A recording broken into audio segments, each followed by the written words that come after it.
வாழ்க வையகம், வாழ்க வையகம், வாழ்க வளமுடன். குரு வாழ்க, குருவே துணை. இன்ப ஊற்றாய் நிறைந்த இறைவா, இன்ப ஊற்றாய் நிறைந்த இறைவா, அன்பு ஊற்றாய் பெருகி அனைத்துயிர்க்குள் அறிவாய், அன்பு ஊற்றாய் பெருகி அனைத்துயிர்க்குள் அறிவாய், இன்ப ஊற்றாய் நிறைந்த இறைவா, உணர்ச்சியாய் சிந்தனையாய் உளநிலையே அறிவென்று உணர்ந்திருந்தேன் பல நாள், உண்மை பின்னர் விளங்க உணர்ச்சிக்கு முன்னும் மின்னில் ஒழுங்காற்றலாய் இயங்கும் உனது அருள் நிலையோ அறிவே என உணர்ந்தேன், இன்ப ஊற்றாய் நிறைந்த இறைவா, ஆதி நிலை வெளியில் அணுவும் விரைவுமாக அடங்கியுள்ள தன்மையே அணு முதல் அனைத்துள்ளும் நீதி ஒழுங்கமைப்பாய் நேமுக காட்சிகளாய் நிறைந்த திருவருளை நினைக்க நினைக்க என்னுள் இன்ப ஊற்றாய் நிறைந்த இறைவா, பரம அணு முதலாய் பார்வின் மேதனைத்தும் அம்பரம் போல் சுழன்று மிதந்துருண்டும் நில்லாடும் தரமறிவே என்னும் தத்துவம் உணர்ந்திட்டேன், தற்பரனாக உன்னை என்னுள் உணர பெற்றேன், இன்ப ஊற்றாய் நிறைந்த இறைவா, உன்னுள்ளே நான் அடங்க என்னுள்ளே நீ விளங்க உனது தன்னை ஒளிர எனதுள்ளம் தூய்மை பெற்றேன், இன்னும் வேறென்ன வேண்டும் இப்பேறு பெற்ற பின்னர் எடுத்த மனித பிறப்பு எய்தியது முழுமை, எடுத்த மனித பிறப்பு எய்தியது முழுமை, இன்ப ஊற்றாய் நிறைந்த இறைவா, இன்ப ஊற்றாய் நிறைந்த இறைவா, இன்ப ஊற்றாய் நிறைந்த இறைவா.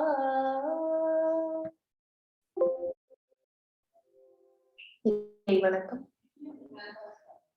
ஆதி எனும் பரம்பொருளை எழுச்சி பெற்று அணுவென்ற உயிராகி அணுக்கள் கூடி மோதி இணைந்து இயங்குகின்ற நிலைமைக்கு ஏற்ப, மோதி இணைந்து இயங்குகின்ற நிலைமைக்கு ஏற்ப மூலகங்கள் பலவாகி அவை இணைந்து, மூலகங்கள் பலவாகி அவை இணைந்து பேதித்தண்ட கோடிகளாய், பேதித்தண்ட கோடிகளாய் மற்றும் பிறப்பு இறப்பு இடை உணர்தல் இயக்கமாகி நீதி நெறி உணர் மாந்தராகி வாழும் நிலையுணர்ந்து தொண்டாற்றி இன்பம் காண்போம், நிலையுணர்ந்து தொண்டாற்றி இன்பம் காண்போம், இன்பம் காண்போம், இன்பம் காண்போம். குரு வணக்கம். அண்டமதில் உருவெடுத்து அறிவை பெற்று, அண்டமதில் உருவெடுத்து அறிவை பெற்று அவ்வறிவு ஒன்று முதல் ஆரதாகி கொண்ட மேலாம் உருவில் குறிப்பில்லாமல் கோடான கோடி எண்ணி அனுபவித்து கண்ட பலன் என எறிய நினைந்தேன போ கருத்துணர்த்தி கனல் மூட்டி கருவாம் ஞான குண்டலினி எனும் என் மெய்யுணர்வு எழுப்பி குறித்து என்னை அறிவித்த குருவே அன்பே குருவே அன்பே குருவே அன்பே. அறிவேதான் தெய்வம் என்றால் தாயுமானா அறிவேதான் தெய்வம் என்றால் தாயுமானால் அகத்ததுதான் மெய்ப்பொருள் என்றெடுத்து காட்டி அறிவதனை அறிவித்தார் திருவள்ளுவர் அகத்ததுதான் மெய்ப்பொருள் என்றெடுத்து காட்டி அறிவதனை அறிவித்தார் திருவள்ளுவரே. அவ்வறிவதனை அறிவதற்கு முறைகள் சொன்னார் அறிஞர் திருமூலர். அவ்வறிவில் ஆழ்ந்து ஆனந்த கவியாத்தார் ராமலிங்கரு. அறிவில் அறிவாய் நிலைத்து அறம் வகுத்தோர் அதை வாழ்ந்து காட்டினோர் நினைவு கூர்வாம் நினைவு கூர்வாம் நினைவு கூர்வாம். வாழ்க வளமுடன். இன்று நமக்காக ஆழமானதொரு தவத்தினை வழிநடத்தி கொடுத்த ஞானாசிரியர் அருள்நிதி சிவசங்கரி சிவபாலா அம்மா அவர்களை அனைவரும் வாழ்த்துவோம். அருள்நிதி சிவசங்கரி சிவபாலா அம்மா அவர்களும் அவர்தம் அன்பு குடும்பமும் அருட்பேராற்றலின் கருணையினால் உடல் நலம், நீள் ஆயுள், நிறை செல்வம், உயர் புகழ், மெய்ஞானம் ஓங்கி வாழ்க வளமுடன், வாழ்க வளமுடன், வாழ்க வளமுடன். அடுத்ததாக ஞானக்களஞ்சிய கவி மற்றும் அதன் விளக்கத்தை காண்போம். வாழ்க வளமுடன்.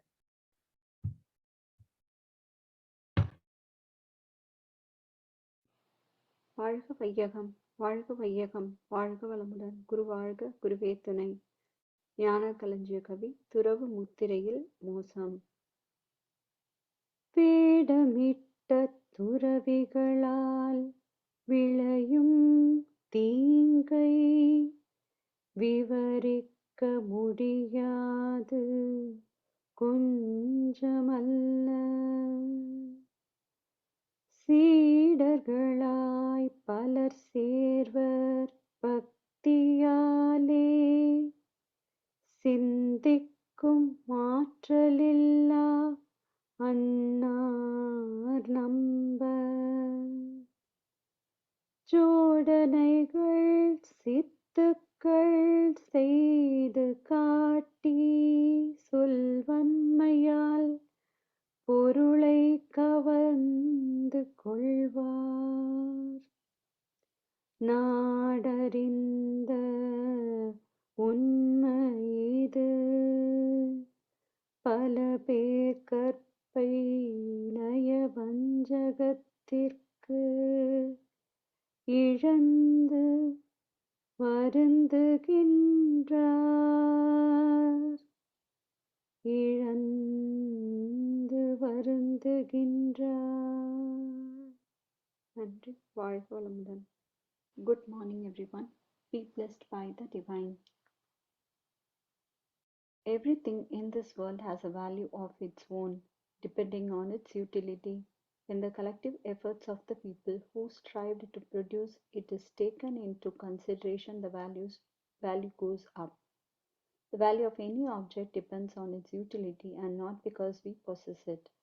This fact can be realized only through meditation and introspection.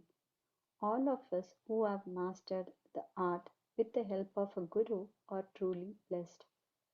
They are the benefits accruing from our imprints, the results of our own noble deeds.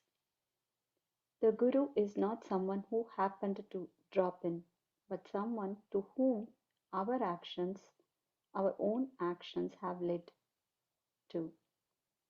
Prayers are not answered by God directly, however sincere it may be. They are fulfilled only through the medium of other humans. In the same way, to understand the divinity present within oneself, a medium is required for which a guru is essential. The guru is the result of one's own spiritual longing, a desire probably passed on through generations. Unfortunately, people are sometimes led astray by the guru himself. This is on account of the fact the search for a guru is often influenced by thoughts regarding material benefits or achieving one's wishes rather than a desire for spiritual awakening and realization of the self. When the search for a guru is with these in mind, the quality of the guru will also be limited.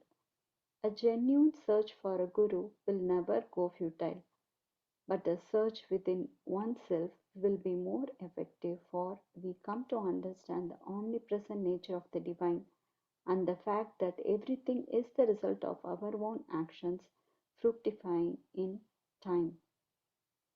This realization helps temper all future actions for success in life once the resolve to help others at all times and in all ways is strengthened. Our own stock goes up, paving the way for realization and selfless service. During the earlier days, persons deeply involved with their spiritual practices gave up all thoughts regarding their food or clothing when they started edifying the others. After attaining realization, they were looked upon with love and respect by the people who began to take care of all their needs. Seeing this, some others decided that they could lead an easy life if they grew their hair, wore saffron clothes, and rudraksha beads. They sat in meditation till overcome by the pangs of hunger, but as none came forward to offer them food, began to beg from door to door, whereas the former were realized souls, the latter were only charlatans looking for an easy life.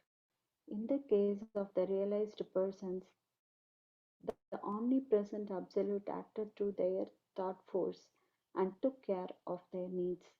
Consciousness is inherent in all the living things. An infant held to the breast of the mother starts suckling immediately, just as the fingerlings of a fish begin to swim automatically. They are the natural reactions, the instinct in all the living things. From instinct develops intelligence. Even a child learns to avoid hot objects or walk with care through a process of experience.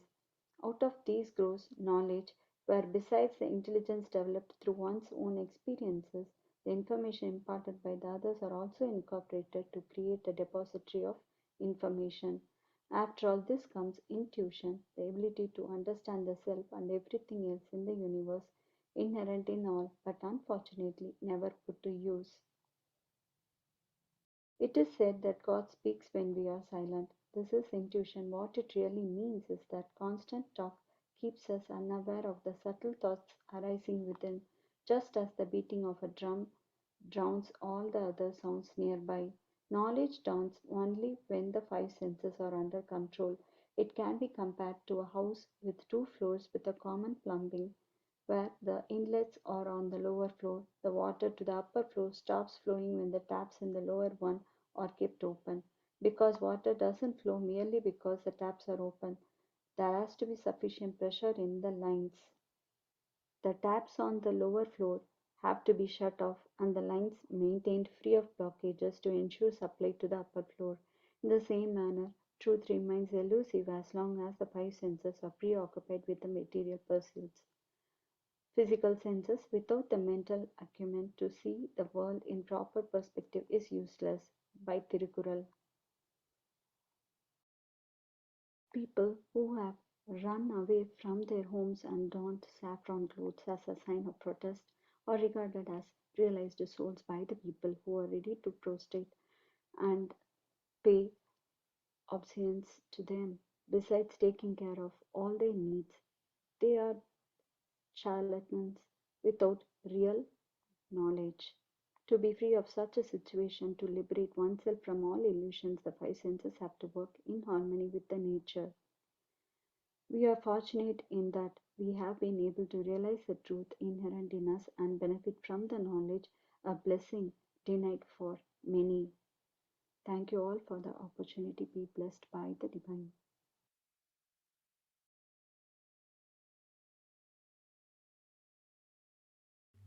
வாழ்க வையகம், வாழ்க வையகம், வாழ்க வளமுடன்.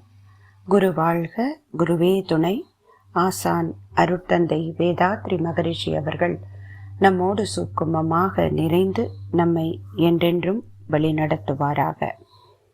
இன்றைய காலை அமர்விலே இணைய வழியே இணைந்துள்ள இருபால் வேதாத்ரிய நட்புகளுக்கும் இனிய காலை மாலை வணக்கங்கள். நிகழ்வின் துவக்கமாக ஆழ்ந்த தவம் இயற்றி மகிழ்ந்தோம். அந்த அமைதி நிலையிலேயே இன்றைய ஞானக்களஞ்சிய கவி விளக்கம்.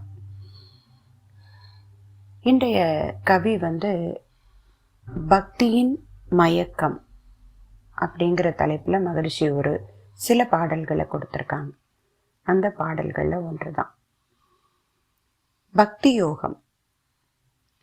இதுவும் மனிதன் அறிவில் முழுமை பெறுவதற்கான ஒரு வழி அப்படின்னு தான் சொல்லலாம். நம்பிக்கை வழி. அறிவு முழுமை பேறு அடைவதற்கான வளர்ச்சி படிகள்ல மகரிஷி சொல்லக்கூடியது நம்பிக்கை, விளக்கம், அப்புறம் முழுமை பேறு. அந்த முதல் வழியாகிய நம்பிக்கை நெறி, அந்த படியில மகரிஷி குறிப்பிடுவது நமக்கு தெரியும். பக்தி என்பது என்ன? ஜபம், உருவ தியானம், உருவத்தை வழிபட்டு அதன் மூலமாக அறிவை உயர்த்தி கொள்வது. அது தேவையில்லை அப்படின்னு மகரிஷி சொல்லலை. எந்த வயது வரை அது தேவை அப்படிங்கிறத ஒரு குறிப்பா சொல்றாங்க. மகரிஷியே சொல்றாங்க இல்லையா ஒரு பாடல்ல, கண் காது மூக்கு வைத்து கதைகள் சொன்னேன், கடவுள்தான் அனைத்தையுமே படைத்தான் என்று. கடவுள் என்று கற்சிலையை அறையில் வைத்து கதவடைத்து பூட்டியும் வைத்தேன். பின் அந்த கடவுளுக்கு பசி தீர்க்க பால், நெய், தேங்காய், கனி வகைகள் கற்சிலை முன் படைத்து வைத்தேன். இறுதி வரிகள்ல என்ன சொல்றாங்க? கடவுள் நிலை அறிந்த போது என் செய்கையெல்லாம் கண்டுவிட்டேன் சிறுபிள்ளை விளையாட்டாக. சிறு பிள்ளையா இருக்கும்போது விளையாடுறது தான் முறை, அதுதான் சரியான நெறி. அப்ப அந்த நெறிய விளக்கம் பெற்ற பின்பும் பின்பற்றுதல் தான் வேணாம் அப்படிங்கிறார். கரு முதிர்ச்சி அடையும் வரை ஜபம், உருவ தியானம், உருவத்தின் வழியாக பக்தி யோகத்துல நம்பிக்கை வழியில அறிவை உயர்த்தி கொள்ளலாம். கருதவத்திற்கு அருகதையாக கூடிய அந்த நாள் மட்டும். ஆனா கரு முதிர்ந்தும் கருத்தை விரித்தே வணங்குதல் கனியிருப்ப காய் உண்ணும் வகை போலாகும். விளக்க வழிக்கு செல்ல வேண்டும் ஒரு வயதுக்கு பிறகு. 16 வயதுக்கு பிறகு அந்த கரு முதிர்ந்து அதை உயிரை உணரக்கூடிய அளவு, அந்த பக்குவமானது வந்த பிறகு விளக்க வழிக்கு சென்று விடணும். ஆனா அப்படி செல்லாம இந்த பக்தியில மயக்கத்தில் ஆழ்ந்திருக்கக்கூடிய மனிதன் எப்படியெல்லாம் தன்னை உயர்த்துவதற்கு பதிலாக மாயையில சிக்கிக்கிறான். அந்த மயக்கம், அந்த மனிதனுக்குள்ளே இருக்கக்கூடிய அந்த பலகீனத்தை பயன்படுத்தி எப்படி பக்தியின் வழியாக மனிதர்களை உயர விடாம தடுக்கிறாங்க ஒரு சிலர் அப்படிங்கிறத இந்த ஒரு 5 பாடல்கள்ல மகரிஷி ரொம்ப வலியுறுத்தி சொல்றாங்க அப்படின்னு சொல்லலாம். பக்தியில எப்படி மயங்கி போயிடுறான் மனிதன், அதுல நடந்த வரலாற்று சான்றுகள், அந்த பக்தியினுடைய உச்சத்துல மனிதன் அந்த அறியாமை, அலட்சியம், உணர்ச்சிவய நிலையில எப்படியெல்லாம் தவறுகள் செய்தாங்க. பக்தி எனும் முத்திரையில் திரைக்கு பின் பலர் புரிந்த அநீதிகளை விளக்கப் போமோ. எவ்வளவு அநீதிகள் நடந்திருக்கு. அதை 1, 2 மட்டும் மகரிஷி அழுத்தமா சொல்றாங்க. புத்திமிக்க சமணர்களை கழுவில் கொன்றோர், புண்ணியர்கள் எனப்பட்டார் அறியாதோரால், யுக்தியினால் ராமலிங்கம் உடல் மறைந்து யோகத்தால் சோதியாகிவிட்டார் என்றார். சக்திமிகு தில்லை அந்தணர் நந்தன் போய் தானாக தீயில் விழுந்து இறக்கச் செய்தார். அப்போ இயல்பாக அறிவின் உயர்வை வெளிப்படுத்துவதற்காக தோன்றியவர்களை இந்த பக்தியின் மயக்கத்தினால எப்படி அவர்களை இந்த உலகத்திற்கு ஒரு நல்லதை கொடுக்க விடாம பண்ணிட்டாங்க அப்படிங்கிறத ரொம்ப ரொம்ப ஆதங்கமா மகரிஷி குறிப்பிடுறாங்க இல்லையா. எல்லா வரலாற்று சான்றுகளுக்கு பின்னாடியும் இந்த போல ஒரு மயக்க நிலை இருக்கு. சாக்ரட்டிஸோட கதையில் நடந்ததும் அதுதானே. இறைநிலையை பற்றியும் இறைவனை பற்றியும் உண்மையை நான் சொல்லணும் மனிதனுக்கு என்று அந்த நெறியில போவதற்கு மக்களை கைப்பிடித்து கூப்பிட வந்தாரு. ஆனா அவரை ஒரு மயக்கத்தினால என்ன பண்ணாங்க, கொடுமையான விஷம் கொடுத்து அவரை உலகத்தை விட்டு அனுப்பிட்டாங்க. அப்படி இயேசு கிறிஸ்து பற்றிய கதையும் நமக்கு தெரியும்.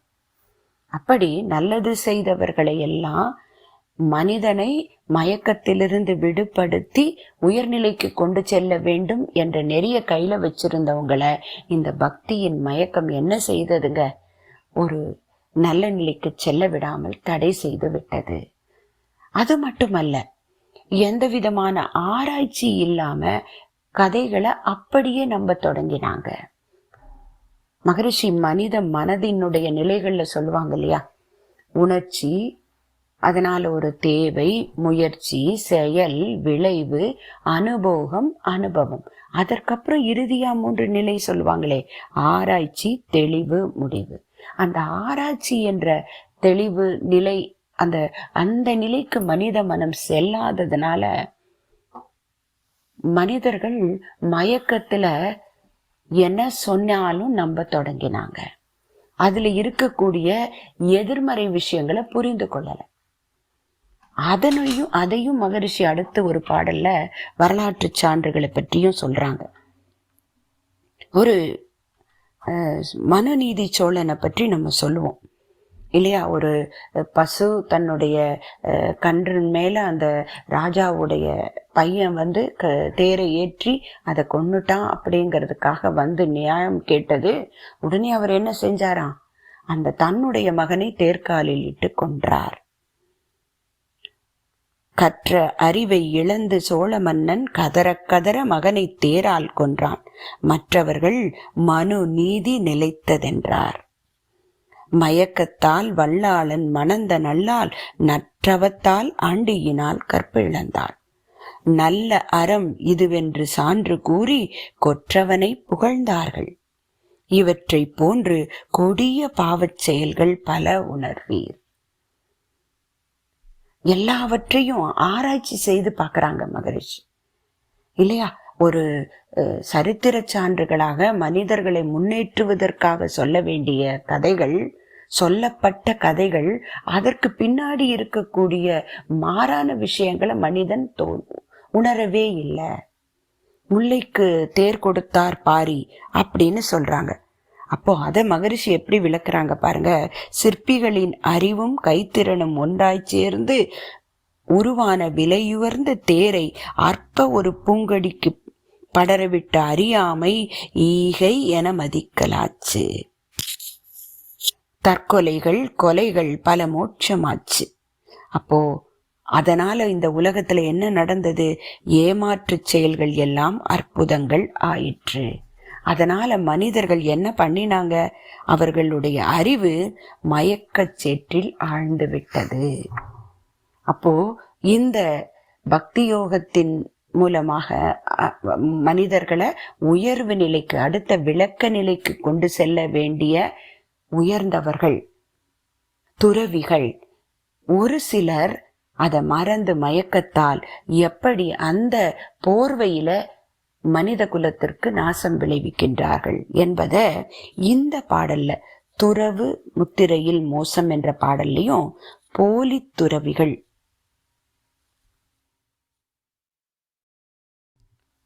துறவிகள் என்ற பாடல் மூலமாகவும் விளக்குறாங்க. இன்றைய பாடல் வேடமிட்ட துறவிகளால் விளையும் தீங்கை விவரிக்க முடியாது கொஞ்சமல்ல.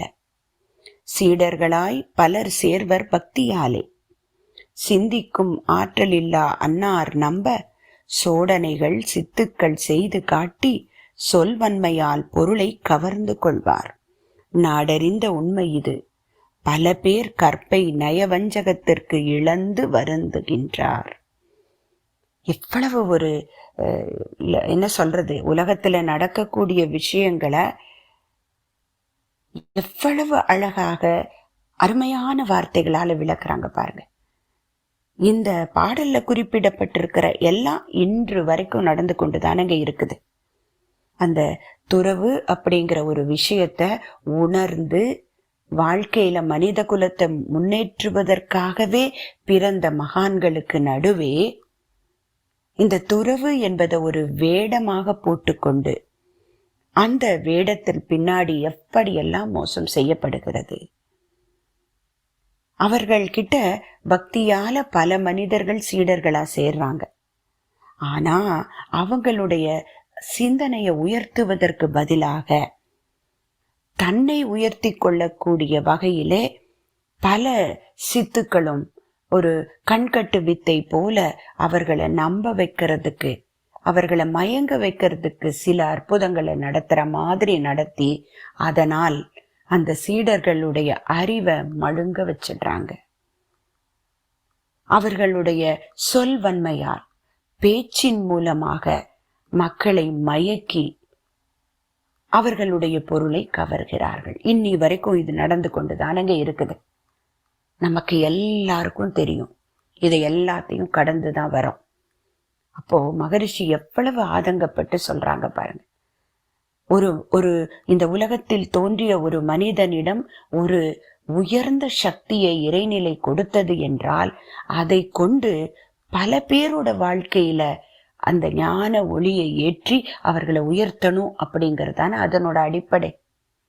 இந்த துறவு அப்படிங்கிற ஒரு போர்வையில தவறு செய்யக்கூடியவர்களுக்கு உள்ளேயும் பல திறமைகள் இருக்கு. அந்த சித்துக்களை செய்வதற்கும் மனிதர்களை மயக்குவதற்காக விதவிதமா பேசுறதுக்கும் அவங்க எவ்வளவு திறமையை செலவழிக்கணும் இல்லையா? அப்போ அவர்களிடம் உள்ள அத்தனை திறமையையும் சரியான முறையில் பயன்படுத்தி மக்களை உயர்நிலைக்கு கொண்டு வர விரும்பாமல் தான் மட்டும் உயர்வதற்காக, ஏதோ தான் மட்டும் நிலைத்து வாழப் போறோம் என்று பொருள் ஆசையோடு, மண்ணாசை, பொன்னாசை, பெண்ணாசை மூன்றையும் சொல்லலாம். அந்த வகையில தான் மகரிஷி கடைசி வரியில சொல்றாங்க, பல பேர் கற்பை நயவஞ்சகத்திற்கு இழந்து வருந்துகின்றார். அப்போ இப்படிப்பட்ட துறவிகள் தோன்றுவதற்கு என்ன காரணம் அப்படிங்கும்போது மகரிஷி வேற ஒரு இடத்துலயும் சொல்றாங்க, ஒரு மனிதனுக்கு எப்படிப்பட்ட தேவை அப்படிங்கிற எண்ணம் ஏற்படுகிறதோ அதற்கு ஏற்பதான் குருமார்கள் கிடைப்பாங்க. இப்போ வேதாத்திரியத்துல மகரிஷி அவர்களை பின்தொடர்ந்து நடக்கக்கூடிய நம்ம எல்லாருக்கும் ஏதோ ஒரு முற்பிறவி பயனால் நல்ல எண்ணங்கள், நல்ல தேவைகள் இருந்ததுனால மகரிஷி போன்ற ஒரு மகான் நமக்கு குருவாக கிடைக்கிறாங்க. ஆனால் உணராதவர்கள் எண்ணிக்கை உலகில இருக்கத்தான் செய்து. அப்ப அவர்களோட மனதுல தேவையில்லாத தேவைகள் ஏற்படுகிறது. அது பொருளா இருக்கலாம், மண்ணா இருக்கலாம், பொண்ணா இருக்கலாம். அப்ப அவர்களுக்கு அந்த தேவையை நிறைவேற்றி கொள்ளக்கூடிய வகையில குருவை தேடுறாங்க. அவருக்குள்ளேயும் அதே எண்ணம் தானே இருக்கும். அதே மண்ணாசை, பொன்னாசை, பெண்ணாசையோடு இவர்களை மயக்கி அவர் குளிர் காய்கிறார் என்று மகரிஷி ஆதங்கத்தோடு வருந்தி இந்த பாடல்ல விளக்கியிருக்காங்க. இந்த நிலை மாறட்டும், உணர்ந்தவர்கள் எண்ணிக்கை உயரட்டும் என்று வாழ்த்துவோம். அருமையான இந்த பாடலுக்கு விளக்கமளிக்க வாய்ப்பளித்த அன்புள்ளங்களுக்கு நன்றி பாராட்டி அமைகிறேன். நன்றி. இன்று நமக்காக ஞானக்களஞ்சிய கவி விளக்கம் அளித்த ஞானாசிரியர் அருள்நிதி கோதையம்மா அவர்களை அனைவரும் வாழ்த்துவோம். அருள்நிதி கோதையம்மா அவர்களும் அவர்தம் அன்பு குடும்பமும் அருட்பேராற்றலின் கருணையினால் உடல் நலம், நீள் ஆயுள், நிறை செல்வம், உயர் புகழ், மெய்ஞானம் ஓங்கி வாழ்க வளமுடன், வாழ்க வளமுடன், வாழ்க வளமுடன். நிகழ்வின் நிறைவாக உலக நல வாழ்த்து பாட ஞானாசிரியர் அருள்நிதி குமரகுரு ஐயா அவர்களை அன்புடன் அழைக்கிறோம். வாழ்க வளமுடன்.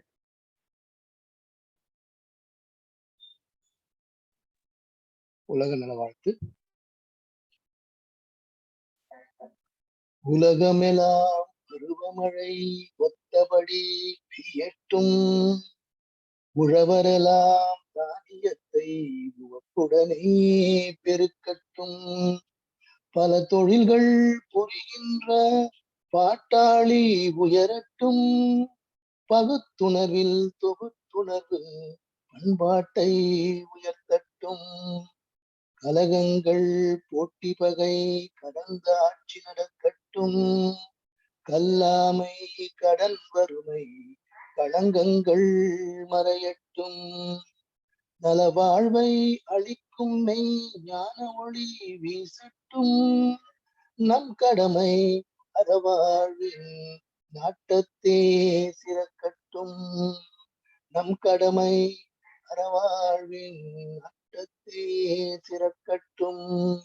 வாழ்க வையகம், வாழ்க வையகம், வாழ்க வளமுடன். நன்றிங்கம்மா. நன்றிகள் ஐயா. வாழ்க வளமுடன்.